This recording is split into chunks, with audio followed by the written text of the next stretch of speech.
Sammy Hagar here. Welcome to another rock and roll road trip. We are back now, and now we don't only have just Ronnie Dunn, we have Kix Brooks in the house. Kix. Thanks. We know each other a little bit. We've run into each other a couple of times. We've avoided a couple of fights. So far. Yeah, don't get... I like our chances. We're nice guys. Yeah.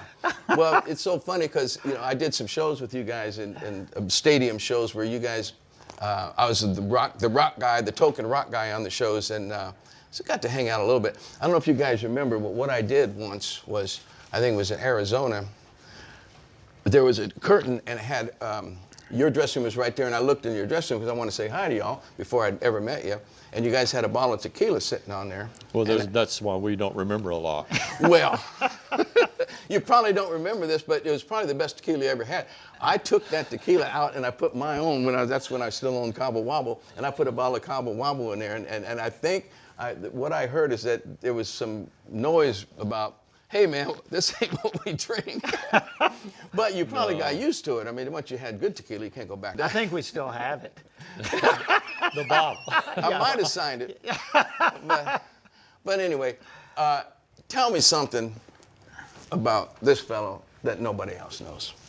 He's a really good family man and a grandpa. He would hate me saying that probably because he likes to think of himself as a 20-year-old. But well, don't we all? He's got grandkids. I don't. But it really changes your perspective, even as long as we've been together, to watch him talk about his grandkids and to hang out with him and whatever. It's a big part of his world, and that makes me feel probably better than I did before. Yeah. It's like, he's got some normalcy to him. You know? Maybe he's not so poisoned. Yeah. Well, being a duo is tough. It's like being married. I mean, you guys spend more time together probably than you do with your wives when you're in the heyday of going out on tour. You do, and you give up a lot too. Yeah. We talk about it all the time. You give up certain things. You have to learn to, obviously, like a marriage compromise, and it's a challenge. Yeah. What's the biggest fight you guys ever got in, and then about what? It's usually about music, trying to make an album. But the truth, this is the honest to God truth. We have, in 30 years of working together, we have never raised our voices at each other. True. Wow. That's true. So wow. We shut up grown men, Yeah. I think we shut up to the dance grown men, and it just, you realize, hey, we're lucky to be here. Let's don't rock the ship. And if you got to push it that hard, it's not worth pushing. When you were growing up, what were you listening to? Were you like a country guy out of the box, or would you go through different musics? I grew up literally about 3 blocks from Hank Williams' widow, Billie Jean, and she was married to Johnny Horton after Hank died. Wow. And their daughter was my first gig was when I was 12 years old, was actually in their driveway. Well, that's great, but I didn't ask you what you grew up on. I mean, you moved around a little bit. Were you ever into rock or into folk music? Well, my dad was a wannabe country singer. Had a radio show in Abilene, Texas when I was growing up. So it was always in the house. Bloodline. The most prized possession of our family was my dad's Martin guitar, D28. But I remember him for real, Sammy. In Midland, Texas, there was a tornado on the ground. He had the family in the car. He parked it on the highway, got one of his buddies that was with us, and took off to go to the house to get that, toward the tornado, to get that guitar. Oh man, yeah, okay. Well, I didn't. Not to save his mother and kids, get that guitar.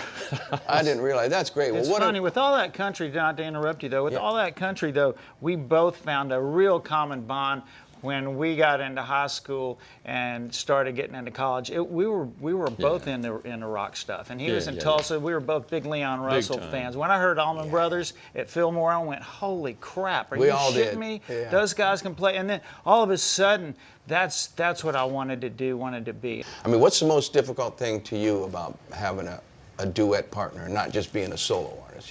What Ronnie said, compromise. Yeah. We had both. I was 36, he was 38 when we met. We were grown men. Yeah, I mean, nobody kind of.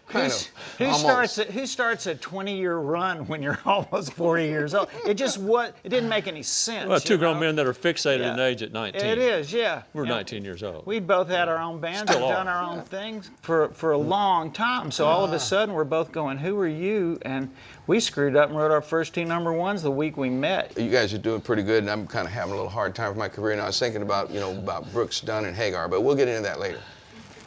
I think A that sounds Lieber will pretty good. straighten you guys out. No, I can keep you guys together for another 10 years. I like this. Brooks and Dunn got bigger. Worst we got a hell of a guitar player. I'm afraid Brooks and Dunn might be done if you had me. Okay, so this or that. Vegas residency or on the road? I think the fantasy's on the road, you know, but man, the quality of sound and everything else is in Vegas. Country or rock? That's a stupid question, but hey, I'm stupid.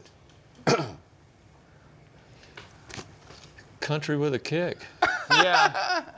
Yeah. I mean, you know, we both really respect it, but when you get on stage, I think we both got a rock bone. How about tequila or mezcal? No. That's your question. Sore subject.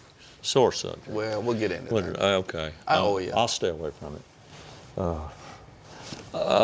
Tequila. Oh, good. Yeah. Simon and Garfunkel or Hall & Oates? Man, too. Yeah. See? See?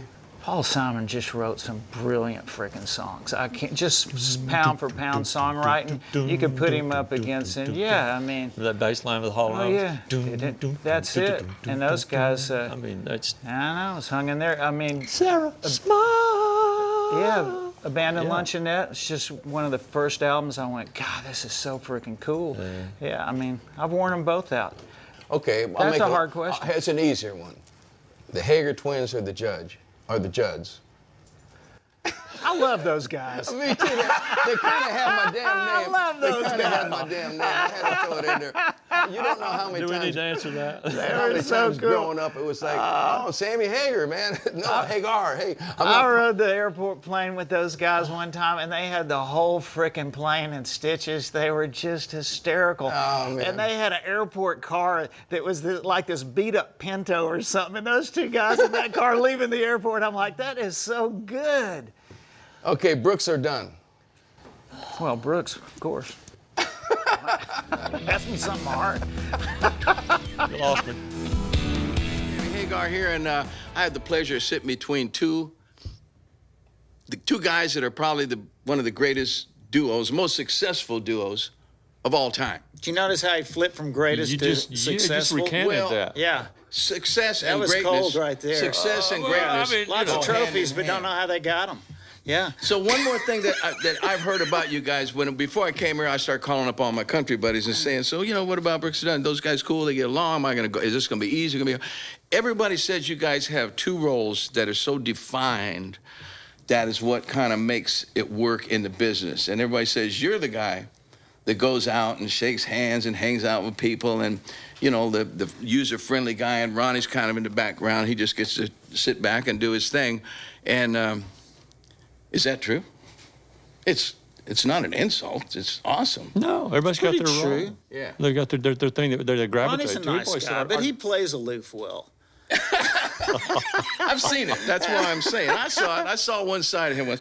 But because said our differences are our strengths. You Yeah. know, it's kind of the glue that holds us together. That's you know? awesome. Being a solo artist my whole life, and then every now and then I join a band. It's like you got to be both them guys. I got to go out and glad ass and shake hands, and I got to go up and I got to be the rock star that's aloof and cool and, you know, mysterious. And then I'm on the radio trying to sell my shit. You know what I mean? And you're great at all of it. Well, Yeah. I'm learning. Well, Now, this is a great song. Speaking of great, this is a Got it great down. song. This song's called Bad on Fords, the Chevrolets. written right here in this barn at that coffee table right there. Boom! Look at that thing. Look And you got it and told us what a 429 was. Yes. Just listen to these lyrics, folks. Ain't no rock guys can write this kind of stuff. This is just pure. And the words too. Okay. Hey, oh. I'm choking. Ain't no rock guys can play that shit either. Watch this shit.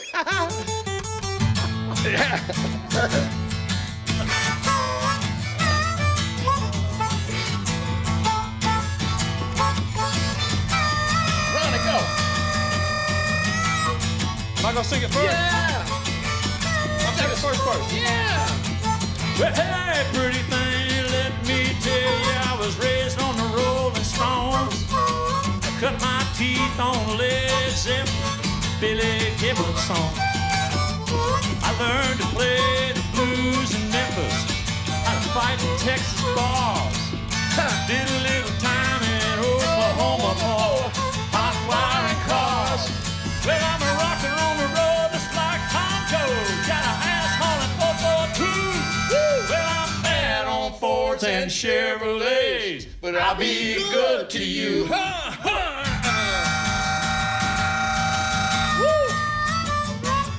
you gotta sing it. I'll get it. Watch this. I ain't even gonna look. Hey, pretty thing, I guess you heard I rode a Mustang 429, running from the law in Kansas City. The car wasn't mine. No, I'm rough around the edges, and I don't do debutante. There it is. Honey, you got the juice, you got the junk to get any man you want. Well, there's a rocker on the road like Tom Jones, ass hauling a 442. Well, I'm bad on Fords and Chevrolets, but I'll be good to you. Hey, kicks in the house!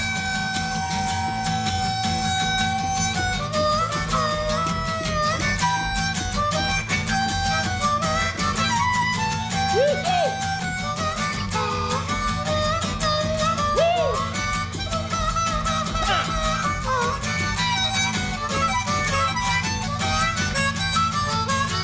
Let's do that chorus.